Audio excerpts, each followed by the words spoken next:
Hello friends, आप सबका मेरे यूटी फैक्ट चैनल पर स्वागत है। चैनल पर पहली बार आए हैं तो चैनल को सब्सक्राइब कर लीजिए। आज के वीडियो में हम लोग भारत के भूगर्भिक संरचना के इतिहास के बारे में जानेंगे। ये हम लोगों का भूगोल विषय का दूसरा नहीं, ये भूगोल विषय का ये तीसरा वीडियो होगा। दो वीडियो में हम लोग भारत का पहले वीडियो में हम लोगों ने भारत का सामान्य परिचय देखे थे। दूसरे वीडियो में हम लोगों ने भारत का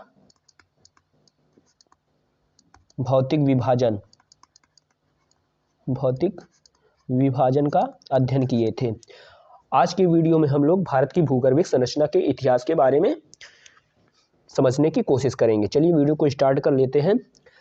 भारत का भूगर्भिक संरचना का इतिहास को देखते हैं।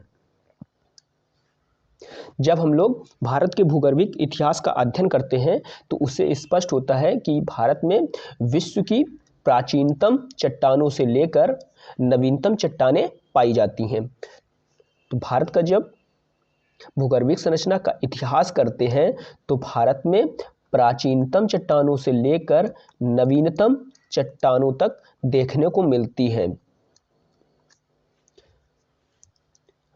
भारतीय भूवैज्ञानिक विभाग ने भारत के शैल समूहों को समय काल के आधार पर निम्न प्रकार से वर्गीकृत किया है। जो भारतीय भूविज्ञान से संबंधित जो वैज्ञानिक हैं उन्होंने भारत के भूगर्भिक इतिहास को कई कालखंडों में विभाजित किया है। उन्होंने विभाजित किया है जो सबसे प्राचीन भारतीय चट्टानें हैं उनको आर्कियन युग की चट्टानों के रूप में वर्गीकृत किया है। इसके बाद जो चट्टानें निर्मित हुई भारत में उन्हें पुराण युग की चट्टानें कहा गया है। इसके बाद जो चट्टानें निर्मित हुई ये द्रवण युग की चट्टानें उन्हें कहा गया। जो सबसे बाद में अर्थात जो भारत की सबसे नवीन चट्टानी संरचना है उसे क्या कहा गया? आर्यन युग की संरचना के रूप में जाना जाता है।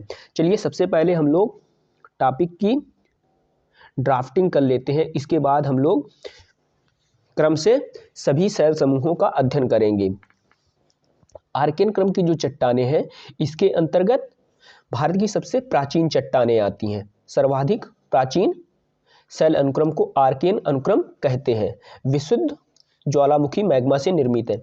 आर्कियन क्रम की जो चट्टानें हैं जब पृथ्वी का निर्माण हुआ और वह ठंडी हो रही थी तब उससे जो चट्टानी संरचना का निर्माण हुआ है तो वो क्या है? आर्कियन क्रम की चट्टानों के रूप में जानी जाती हैं। साथ ही आर्कियन क्रम की चट्टानें लावा के उद्गार से भी इनका निर्माण हुआ है। जब पृथ्वी से लावा निकलता है उससे जो चट्टानों जो ठंडी होकर जो चट्टानों का जमाव होता है उसे भी आर्कियन युग की चट्टानों के रूप में जाना जाता है। आर्कियन क्रम की चट्टानों के अंतर्गत दो चट्टानी समूहों को रखा जाता है। दो शैल समूहों को रखा जाता है, आर्कियन क्रम की चट्टानें और धारवाड़ क्रम की चट्टानें। तो पहली क्या है? आर्कियन क्रम की चट्टानें और दूसरी क्या है? धारवाड़ क्रम की चट्टानें। आर्कियन क्रम की जो चट्टानें होती हैं इसमें विशुद्ध रूप से क्या मिलता है? ज्वालामुखी मैग्मा मिलता है। जबकि धारवाड़ क्रम की जो चट्टानें हैं इसमें मैग्मा उद्गार भी होता है। साथ ही साथ जो आर्कियन युग की चट्टानें थीं उनके अपक्षय और अपरदन से जो अवसाद निर्मित होते हैं उनके भी क्या है? यहाँ पर निक्षेप देखने को मिलते हैं। अभी हम लोग टॉपिक को ड्राफ्टिंग कर रहे हैं केवल। इसके बाद सभी जो शैल समूह हैं उनका विस्तार से अध्ययन करेंगे। पहला क्रम क्या था? आर्कियन युग की, इसके बाद पुराण युग की। तो पुराण युग की अब चट्टानें देखते हैं। पुराण क्रम के अंतर्गत कुडब्बा शैल अनुक्रम आता है और विंध्यन अनुक्रम आता है। साथ ही साथ दिल्ली के आसपास जो शैल समूह निर्मित हुआ है उसे दिल्ली अनुक्रम तथा हिमालय अनुक्रम का वो भाग आता है जो वर्तमान में लद्दाख का हिस्सा है। ये क्या है? ये पुराण क्रम की चट्टानों के अंतर्गत आता है। जो ट्रांस हिमालय का हिस्सा है वो हिमालय अनुक्रम के अंतर्गत आता है, इसे ही पुराण अनुक्रम के अंतर्गत सम्मिलित किया जाता है। तीसरा भारत का महत्वपूर्ण शैल अनुक्रम है द्रविड़ीयन क्रम। द्रविड़ीयन क्रम के अंतर्गत सबसे जो प्राचीन चट्टानें हैं उसमें शामिल किया जाता है कैम्ब्रियन अनुक्रम को, इसके बाद आर्डोविशियन अनुक्रम को, फिर इसके बाद जो चट्टानी समूह निर्मित हुआ उसे सिल्यूनियर अनुक्रम कहा गया, फिर इसके उपरांत डेवोनियन अनुक्रम, फिर इसके बाद कार्बोनीफेरस अनुक्रम। ये जो कार्बोनीफेरस अनुक्रम है यह मानव सभ्यता और विभिन्न जो जीव समुदाय है पृथ्वी पर उनके आगमन का ये समय है। इसी समय क्या है वनस्पतियों का भी उद्भव हुआ है, साथ ही साथ सूक्ष्म जीवों का भी यहाँ पर उद्भव होता है इसी कार्बोनीफेरस अनुक्रम के समय ही। इससे पूर्व क्या है यहाँ पर केवल शैल समूहों का ही निर्माण देखने को मिलता है, इस पर वनस्पतियों का उद्भव प्रारंभ नहीं होता है। कार्बोनीफेरस उपक्रम जो है कार्बोनीफेरस अनुक्रम जो है ये क्या है एक टर्निंग पॉइंट के रूप में इसे जाना जाता है। फिर इसके बाद हम लोग अध्ययन करेंगे आर्कियन क्रम की, इसके बाद हम लोग अध्ययन करेंगे आर्यन क्रम की चट्टानें। आर्यन क्रम की चट्टानों के अंतर्गत गोंडवाना अनुक्रम की चट्टानों का अध्ययन करेंगे, फिर इसके बाद हम लोग अध्ययन करेंगे पर्मियन अनुक्रम की चट्टानें, फिर इसके बाद अध्ययन करेंगे ट्रायसिक अनुक्रम की चट्टानें, फिर इसके बाद अध्ययन करेंगे जुरैसिक अनुक्रम की चट्टानें। फिर इसके बाद जो भारत का दक्कन ट्रैप वाला हिस्सा है उसे क्रिटेशियस अनुक्रम के रूप में जाना जाता है, अर्थात दक्कन ट्रैप संरचना के बारे में अध्ययन करेंगे।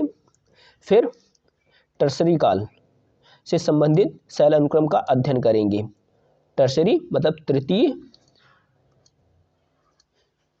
काल का जो शैल अनुक्रम निर्मित हुआ है उसे टर्सरी अनुक्रम कहा जाता है। तो टर्सरी काल से संबंधित और जो क्वार्टनरी काल है उससे संबंधित शैल अनुक्रम के बारे में अध्ययन करेंगे। चलिए सभी शैल अनुक्रमों को बारी बारी देखते हैं। सबसे पहले स्टार्ट करते हैं आर्कियन क्रम। आर्कियन क्रम की जो चट्टानें हैं इनको मुख्यतः दो भागों में वर्गीकृत किया जाता है। दो भागों में वर्गीकृत किया जाता है। जो सबसे प्राचीन शैल समूह है उसे आर्कियन अनुक्रम कहा जाता है।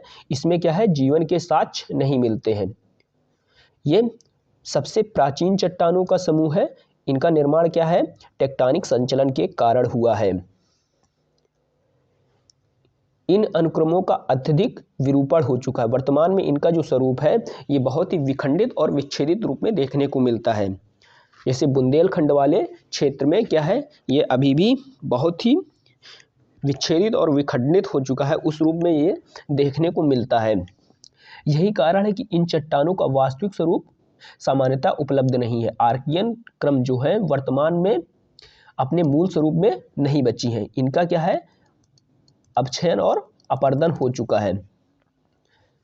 इस जो आर्कियन क्रम की चट्टान है इनकी प्रमुख जो शैल है उसके अंतर्गत शामिल किया जाता है नीस को और सिस्ट को। नीस सिस्ट साथ ही साथ ग्रेनाइट को भी इसके रूप के रूप में देखा जाता है। जो आर्कियन क्रम की चट्टानें हैं उन्हें नीस सिस्ट और ग्रेनाइट व नीस के रूप में आर्कियन क्रम की चट्टानों को देखा जाता है। ये इनका जो वितरण क्षेत्र है, वितरण क्षेत्र जो देखने को मिलता है मध्य प्रदेश, छत्तीसगढ़, आंध्र प्रदेश और उड़ीसा, झारखंड तथा साथ ही साथ राजस्थान एवं दक्षिण पूर्वी भागों में पाया जाता है। राजस्थान के दक्षिण पूर्वी भागों में पाया जाता है। जो मध्य प्रदेश से संबंधित जो सीमा लगती है राजस्थान के उस वाले क्षेत्र में क्या है आर्कियन क्रम की चट्टानें देखने को मिलती हैं। तो आर्कियन क्रम की चट्टानों के अंतर्गत दो चट्टानी समूहों को शामिल करते हैं आर्कियन क्रम अनुक्रम और दूसरा धारवाड़ अनुक्रम। धारवाड़ अनुक्रम में भी क्या है जीवन के साक्ष्य नहीं मिलते हैं। इसमें भी नीस सिस्ट और स्लेट क्वार्जाइट इत्यादि इसके प्रमुख शैल हैं। जो धारवाड़ अनुक्रम है इसके भी नीस सिस्ट स्लेट क्वार्जाइट इसके प्रमुख शैल समूह हैं। इसमें क्या है ये जो धारवाड़ अनुक्रम है इसमें आर्कियन की अपेक्षा इसमें क्या है अवसादों के भी निक्षेप मिलते हैं। आर्कियन में क्या था, आर्कियन में केवल शैल ही मिलते हैं, उसमें इसमें क्या है, लावा के साथ साथ अवसादों की भी एक परत देखने को मिलती है। धारवाड़ संरचना, धारवाड़ संरचना जो है आर्कियन उपक्रम के उपरांत धारवाड़ अनुक्रम का विकास हुआ है। इसका जो विकास है ये आर्कियन अनुक्रम की जो चट्टानें थी उनके बाद इनका निर्माण हुआ। ये चट्टानें लावा और आर्कियन शैल अनुक्रम से प्राप्त होने वाले अवसादों के सम्मिलित प्रभाव को, जो सम्मिलित प्रभाव है उससे निर्मित हुई है। अर्थात इसमें लावा और अवसाद दोनों का प्रभाव देखने को मिलता है। इस अनुक्रम की जो चट्टानों का वितरण क्षेत्र है, धारवाड़ क्रम की जो चट्टानें हैं ये कहाँ मिलती हैं, तमिलनाडु, आंध्र प्रदेश, महाराष्ट्र, मध्य प्रदेश, छत्तीसगढ़, झारखंड, राजस्थान की अरावली जो श्रेणी है इस क्षेत्र में क्या है, ये धारवाड़ क्रम की चट्टानें देखने को मिलती हैं। प्रायद्वीपीय भाग, हिमालय क्षेत्र, लद्दाख, जास्कर, गढ़वाल, कुमायूं, स्पीति घाटी और मेघालय पठार में भी क्या है, धारवाड़ संरचना का प्रभाव देखा जाता है। जो ये शैल समूह हैं ये बहुत ही आर्थिक महत्व के होते हैं। तो जो भारत का धारवाड़ अनुक्रम है ये भारत के आर्थिक विकास के लिए बहुत ही महत्वपूर्ण है, क्योंकि यहीं से ही प्रमुख खनिजों की प्राप्ति की जाती है। इस अनुक्रम से अधिकांश खनिज पदार्थ पाए जाते हैं। खनिज पदार्थों की दृष्टि से जो धारवाड़ अनुक्रम है अत्यधिक महत्वपूर्ण है। मुख्यतः धात्विक खनिज पदार्थ पाए जाते हैं। जो धारवाड़ अनुक्रम है इसमें क्या है, जो खनिज पाए जाते हैं उनकी प्रकृति किस प्रकार की है, धात्विक प्रकार की। यहाँ से जो खनिज प्राप्त होते हैं उनमें लौह अयस्क, तांबा, सोना, क्रोमियम इत्यादि यहाँ पर खनिज पाए जाते हैं।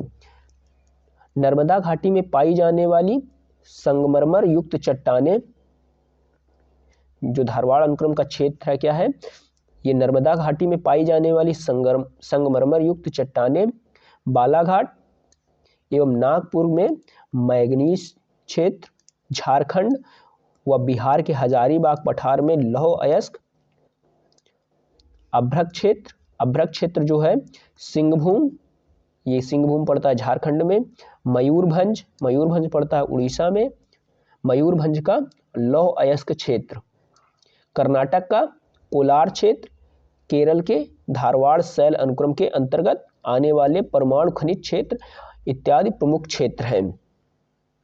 ये क्या है, धारवाड़ अनुक्रम के अंतर्गत आने वाले प्रमुख क्षेत्र हैं। नर्मदा घाटी में पाए जाने वाले संगमरमर युक्त जो चट्टानें हैं वो बालाघाट एवं नागपुर में मैंगनीज की पेटी पाई जाती है।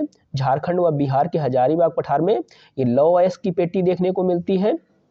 साथ ही साथ इसी बेल्ट में ही अभ्रक क्षेत्र देखने को मिलता है। सिंहभूमि एवं मयूरभंज ये जो इलाका है, ये जो क्षेत्र है ये भी क्या है, लौह अयस्क के लिए जाना जाता है। कर्नाटक व कोलार क्षेत्र जो है ये क्या है, कर्नाटक का कोलार क्षेत्र जो है ये लौह अयस्क साथ ही साथ स्वर्ण अवसादों के लिए भी ये जाना जाता है। स्वर्ण खनिजों के लिए भी कर्नाटक का कोलार क्षेत्र जाना जाता है। ऐसा कहा जाता है कि धारवाड़ शैल अनुक्रम भारत की अर्थव्यवस्था और कोर आर्थिक क्रियाओं के लिए मूलभूत आधार प्रदान करता है। आज के वीडियो को यहीं तक रखते हैं। नेक्स्ट वीडियो में हम लोग पुराण क्रम की चट्टानों से संबंधित महत्वपूर्ण तथ्यों को देखेंगे।